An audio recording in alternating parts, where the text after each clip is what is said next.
jamaah, oh jamaah. Alhamdulillah. Alhamdulillahirrahmanirrahim, senang sekali kita masih di Islam itu Indah. Dan buat jamaah nih yang baru bergabung, hari ini kita sedang membahas tema ikhlas berbalas manis. Ini harus aku tanya lagi nih, maksudnya apa Ustadz Maulana? Tadi kok katanya ini kalau orang lain dikasih, keluarga dikasih juga nggak, harus nomor satu apa enggak gitu. Takutnya aku salah nih, takutnya aku jadi terkesan kayak orang juga mungkin yang kayak bela-belain buat orang lain deh dibanding sama keluarga. Ini aku harus menanggapinya gimana biar aku nggak salah gitu. Kenapa ada orang baik sama orang lain, Oh, tidak baik sama keluarga? Iya. Berarti dia butuh pujian sama orang lain tapi keluarganya terlantar. Oh, iya, Jadi astagfirullahaladzim. harusnya ikhlasnya itu dari rumah dulu. Kalau gitu aku harus gimana Ustadz? Saya bahas ya. Iya, Oke. tolong Ustadz ya. Ya, izin Waduh, Habib, Ustadz. izin Ustaz Sam, Bapak 10 hari. Baru 10 hari ya? Baru 10 Iya. hari. Hari ini 10 harinya. Masih 30 hari lagi. Bismillahirrahmanirrahim. Allahumma salli ala sayyidina Muhammad wa ala ali sayyidina Muhammad. Senang rasanya di pagi hari ini kita sama-sama berbahagia. Karena berbicara tentang ikhlas yang luar biasa harusnya diawali dari rumah. Sekali lagi, harusnya diawali dari rumah. Kenapa? Karena ketika orang berbuat baiknya dalam rumah itu luar biasa. Luar biasa. Kebaikan yang melimpah. Kebaikan yang banyak. Bahkan bisa jadi ini adalah kewajiban kita. Yang ditanyakan kan keluarga kita. Bukan keluarga orang. Maka menyikapi orang yang mementingkan orang lain dibanding keluarganya. Ini perlu dipertanyakan keikhlasannya. Jangan sampai dia mau baik di depan orang banyak, tetapi di keluarganya tidak baik, berarti dia mohon maaf, ria kan, mohon maaf tanpa menyudutkan. Tapi bagusnya kita membenahi diri. Makanya masing-masing punya hak. Jangan sampai ada yang terzolimi, utamanya keluarga. Bahkan ketika kita bersedekah kepada keluarga, itu lebih banyak pahalanya. Sekali lagi, lebih banyak pahalanya. Kenapa? Karena ketika kita bersedekah kepada keluarga itu ada bukan hanya silaturahmi, tapi bisa jadi itu adalah nafkah. Bisa jadi itu adalah sesuatu yang wajib buat kita. Hati-hati buat kita semua, jangan sampai nanti justru kita dijerat oleh keluarga kita sendiri. Maka yang menuntut nanti adalah keluarga kita karena ada haknya. Haknya untuk diberi nafkah, haknya untuk diberikan pendidikan, haknya untuk diberikan perhatian, haknya untuk semuanya. Bahkan mohon maaf mendidik, melindungi, bahkan menafkahi itu kewajiban kita terhadap keluarga kita. Mohon maaf tanpa menggurui hanya sekadar mengingatkan. Makanya Ustaz Syam sekarang sudah punya tambahan kewajiban. Oh. Tambahan kewajiban. Jadi kalau bisa waktunya kurangilah yang di luar-luar. Tuh. Atau kurangilah yang lantai 3 ya. Ada apa tuh? Nggak usah. Oh, Anda tahu lantai 3 itu apa? Aku sendiri belum sampai ke lantai Justru 3. aku sekarang rajin ke lantai 3 Sat. Apa tuh? Jemuran. jemuran si anak ya Jemur pokoknya. mulu.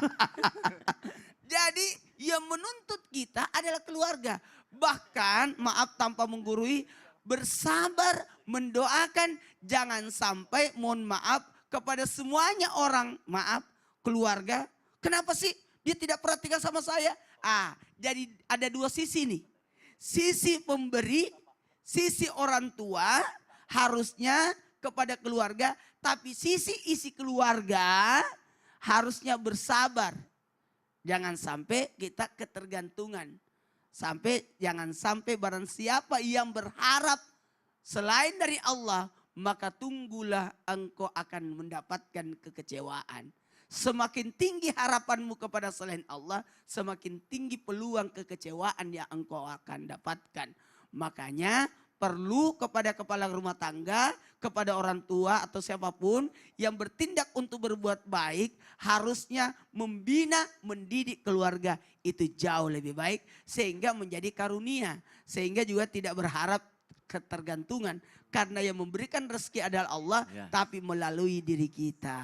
Masya Allah, berarti memang kewajiban kita untuk memberikan hak dari keluarga kita dulu ya, baru ke Harus. orang lain Jadi gitu kalau ya. mau berbuat baik, Diri, ku ampusakum ya, wa ahlikun nar. Diri Diri keluarga keluarga, baru orang buat lain. orang lain. Kalau tiba-tiba orang lain dulu, Berarti Iya. ngarepin penilaian itu. Kalau penilaian berarti aduh Iya. nauzubillah min zalik ya. Jadi jatuhnya ria takutnya ya Allah. Ustaz Maulana. Jadi kalau mau tahu, kata Nabi, kalau mau lihat siapa yang terbaik, lihat bagaimana perlakuannya kepada keluarganya. Oh Masya Allah. Terima kasih Ustaz Maulana. Ya Allah pagi hari ini aku belajar lagi. Jamaah juga Dilanjutin belajar lagi. Khairukum li ahli min ba'di. Apalagi tuh? Sebaik-baik mereka adalah yang berbuat baik terhadap keluarganya. Iya bener, berarti keluarga dulu baru orang lain lagi seperti yang tadi dibilang sama Ustaz Maulana dan juga Habib Usman ya. Itulah pentingnya kita belajar ikhlas biar nggak salah juga tujuan kita maksudnya apa juga gitu kan. Ada lagi nih aku pengen nanya sama Habib Usman nih. Aku pernah dengar lagi ya Habib ya katanya kita boleh nih kalau misalnya beramal itu tidak tulus. Yang penting ikhlas katanya. Aku jadi bingung kalau kita nggak tulus gimana Allah bisa nerima. Bedanya tulus sama ikhlas itu maksudnya Aneh bagaimana? tanya sama ente. Tulus sama ikhlas apa bedanya? Aku juga bingung. Aku baru tahu itu. Aku taunya Tulus itu penyanyi soalnya. Jadi harus bagaimana nih Ya Habib Usman nih? Afwan Mas Soni, Afwan Ustadz Maulana, Ustadz Syam. Bismillahirrahmanirrahim. Assalamualaikum warahmatullahi wabarakatuh. Waalaikumsalam. Wa sa'adah wa ni'mah wa ridallah wa ridha Nabi Muhammadin sallallahu alaihi wasallam. Amin. Amin ya Allah ya Rabbal alamin. Alamin. Banyak orang yang dimana bilang syirik banget jadi orang sih, jangan syirik ya kan. Wah kata-kata nih, perbedaan kata-kata. Syirik sama syirik yang benar. Kalau syirik yang benar itu asyraku billah, menyekutukan Allah. Kadang lu syirik banget sih jadi orang. Ya kan baru mentang-mentang punya ini ya kan. Ah, iya. Nah syirik itu ada dua makna. Makna orang umum biasanya syirik itu karena dia hasut ataupun dengki. Makna yang sesungguhnya adalah syirik itu asyraku billah. Sama kayak gini nih. Orang yang mengatakan bahwasanya nggak tulus sama ikhlas ya kan. Nggak ikhlas nih, nggak tulus nih. Sama aja. Nggak tulus dan nggak ikhlas sama. Khalisah, suci, murni, bersih, tulus, ikhlas. Karena Allah subhanahu wa ta'ala sama dikatakan itu ikhlas. Ikhlas itu adalah harus didasari dengan hati, jiwa dan pikiran. Harus tulus dia. Kalau nggak tulus berarti nggak ikhlas. Dikatakan dalam hadis ya baginda Nabi besar Muhammad SAW yang dimana mereka salah satu penghuni nerakanya Allah subhanahu wa ta'ala. Sahwatul agniya, orang kaya dermawan tapi nggak ikhlas. Nggak ikhlas dia. Nggak karena apa? Nggak karena Allah subhanahu wa ta'ala. Kamu cuman pamer doang. Kamu cuman pengen dilihat sama orang lain doang. Kamu cuma pengen ada di media sosial doang. Kamu cuman pengen booming doang. Pengen besar namanya. Trending dan lain sebagainya. Oleh karena itu orang yang seperti itulah finnar dalam nerakanya Allah subhanahu wa ta'ala. Karena apa? Nggak ikhlas. Yang dikatakan ikhlas itu tulus, ikhlas sama. Oleh karena itu mereka yang pintar dan bertakwa kepada Allah akan melahirkan keikhlasan. Ya Allah, saya ingin mencontohkan Sayyidina Ali karamallahu wajhah. Kenapa Sayyidina Ali? Sayyidina Ali itu ketika dia menyumbang dengan tangan kanannya, tangan kirinya nggak tahu. Mananya apa? Ketika dia bersedekah, dia mendapatkan sedekahnya ikhlas karena Allah subhanahu wa ta'ala dan orang lain nggak tahu. Sebagaimana Rasulullah bersabda, sebaik-baiknya sedekah adalah sedekah Ali. Kenapa? Udah nggak punya, dia sedekah. Udah miskin, dia sedekah. Ini orang yang hebat. Sedekah nggak tunggu kaya. Sedekah nggak tunggu kamu mampu. Sedekah nggak tunggu kamu punya duit dulu. Enggak. Sedekah kapanpun, dimanapun. Tapi jelas tempatnya.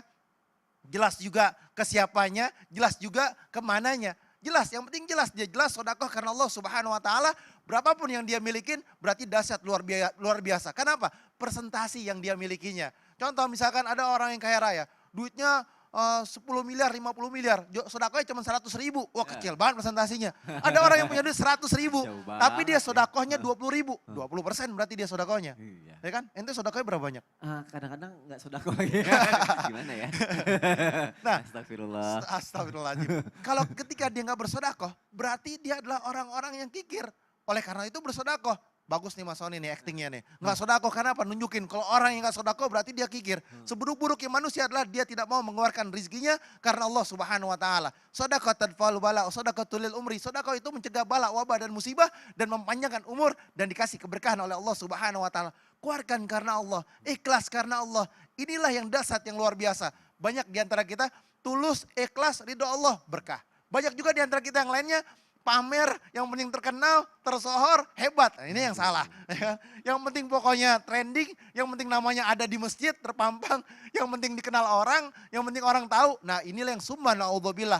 Oleh karena itu ayo sama-sama kita niatkan hati kita bersodakoh. Kayak Mas Soni kemarin lihat di mana tempat tuh. Sodakohnya Masya Allah ya kan Amin, luar ya Allah. biasa dahsyat. Amin. Nah ayo sodakoh sebanyak-banyaknya. Karena apa? Orang yang bersedekah karena Allah Subhanahu wa taala, dikeluarkan karena Allah, mencari ridhonya Allah, keberkahan yang tiada tara. Ikhlas tulus karena Allah sama aja, bismillah. Masya Allah, berarti di sini kita belajar ya jamaah, kalau kita tulus ngasih fulus buat sodako, insya Allah jalan kita dunia akhiratnya Allah kasih mulus nantinya. Betul. Amin ya Allah, amin. Habib Usman terima kasih Habib untuk Ya. penjelasannya ya Allah. Kena kan semua kan, nah kita perlu belajar makanya pagi hari ini jamaah. Kalau gitu sekarang aku mau kebacain pertanyaannya, sudah masuk ke media sosial Islam itu indah ya. Yuk siap-siap kita masuk ke segmen Tanya Dong Ustadz. Kami semua tanya dong Ustaz. Alhamdulillahirrabbilalamin. Ada pertanyaan dari Etna Jahamiroh. Assalamualaikum Ustadz, Ustazah, gimana cara untuk melupakan dan mengikhlaskan orang yang masih sama-sama sayang karena sudah berniat ke jenjang yang lebih serius tapi keluarga tidak merestui karena weton adat Jawa hari lahir. Menurut Ustadz, Ustazah saya harus gimana ya? Mau tanggapannya? Terima kasih. Baik, ini akan dijawab melalui tausiah ya sama Ustadz Syam. Silakan Ustadz. Bismillahirrahmanirrahim. Tabi guru kami Ustaz Maulana, Mas Soni serta guru-guru kami yang dimuliakan Allah Subhanahu wa taala serta para orang tua yang insya Allah berusaha mencari yang terbaik untuk anaknya, untuk dijadikan mantu gitu ya. Karena orang tua itu pasti mau yang terbaik untuk anaknya. Itulah keikhlasan. Keikhlasan seorang orang tua melahirkan, menyusui, membesarkan, mendidik, lalu anaknya diambil sama orang lain. Ya, anaknya udah bisa cari duit sendiri, tiba-tiba gajinya diambil sama istrinya. Ya, anaknya sudah bisa sekolah berpendidikan tinggi, ternyata dia melayani suaminya. Dan itu adalah keikhlasan luar biasa dari orang tua untuk anak-anaknya. Termasuk masalah pernikahan ini. Kenapa orang tua udahlah dia belajar agama, tapi masih aja pakai weton Jawa misalnya seperti itu. Itu kenapa? Karena keikhlasan orang tua tadi, dia pengen anaknya mendapatkan yang terbaik. Maka yang pertama yang harus dilakukan adalah berbaik sangka terhadap apa yang dikatakan oleh orang tua kita.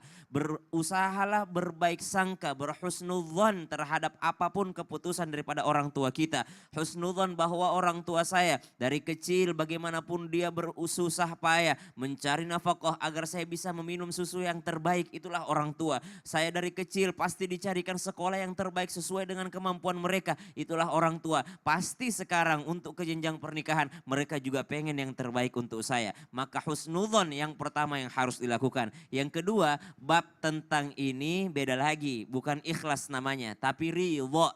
Ridho, apa itu ridho? Rela, senang, bersyukur atas keputusan yang kita dapatkan.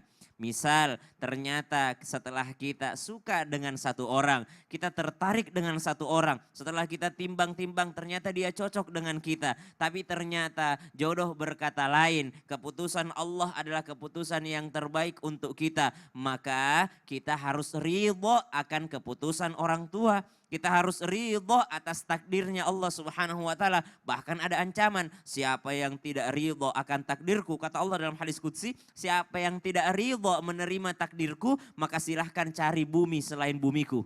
Di mana dia mau cari? Tinggal di mana? Mau tinggal di mana dia? Emang multi universe kan enggak ya? Oh nggak bisa, nggak bisa. Dia mau ini bikin jalan yang baru ini ya. Maka subhanallah, siapa yang tidak ridho akan pemberian Allah, keputusan Allah, jodoh dari Allah, maka silahkan cari tempat menginap selain daripada bumi Allah. Kita nggak bisa kemana-mana. Sedangkan penerbangan aja baru mau nyoba-nyoba keluar angkasa gitu ya. Baru mau nyoba-nyoba, belum tahu ada kehidupan di mana lagi. Dan semua itu adalah milik Allah Subhanahu wa taala. Artinya orang yang tidak ridho akan takdir Allah, susah hidupnya, tidak enak dia, tidak tenang. Maka ridholah akan keputusan Allah Subhanahu wa taala. Bagaimana Ustaz bisa tahu kalau itu keputusan Allah? Ini kan keputusan orang tua saya yang Jawa banget. Ridho Rabb fi ridhol walidain. Ridhonya Allah tergantung ridhonya orang tua. Maka kalau mau tahu Allah ridho atau tidak, maka lihatlah ridhonya orang tua. Bagaimanalah setelah hal ini, kalau kita sudah berusaha rela akan keputusan orang tua, apa yang bisa menenangkan hati kita? Ada satu ayat dalam Al-Quran yang mungkin jamaah sering sekali dengarkan dan mungkin kita bisa mengambil pelajaran darinya. Ba'da naqul a'udzu billahi minasyaitonir rajim. Kutiba 'alaikumul qital wa huwa kurhun lakum. وعسى أن تكرهوا شيئا وهو خير لكم وعسى أن تحبوا شيئا وهو شر لكم والله يعلم وأنتم وأنتم لا تعلمون.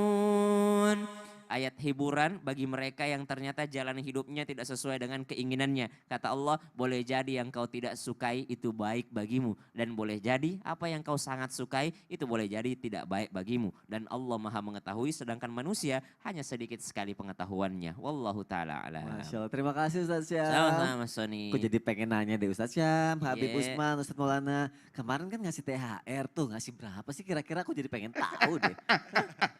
Nanyanya ke Ustadz Maulana dong. Ustadz kan kemarin ngasih tuh di depan, ngasih berapa gitu. Enggak perlu orang tahu lah. Kenapa? rahasia. Kok gak perlu tahu? Aku aja ngasih puluhan juta ke orang-orang tuh biasa aja perasaan. Wih, wih. Emang kenapa? Kenapa harus disebutin puluhan jutanya itu Ya loh? iya dong. Emang kenapa? Masalahnya apa? Aku ngasih tahu. Itu mah bukan ikhlas, bisa jadi pamer itu, hati-hati loh, pahalanya bisa hangus, ludas, habis. Habis semua Di pahala. cancel sama Allah. Ya serius? Iyalah. Ya Allah aku salah lagi dong. Terus gimana dong aku nih?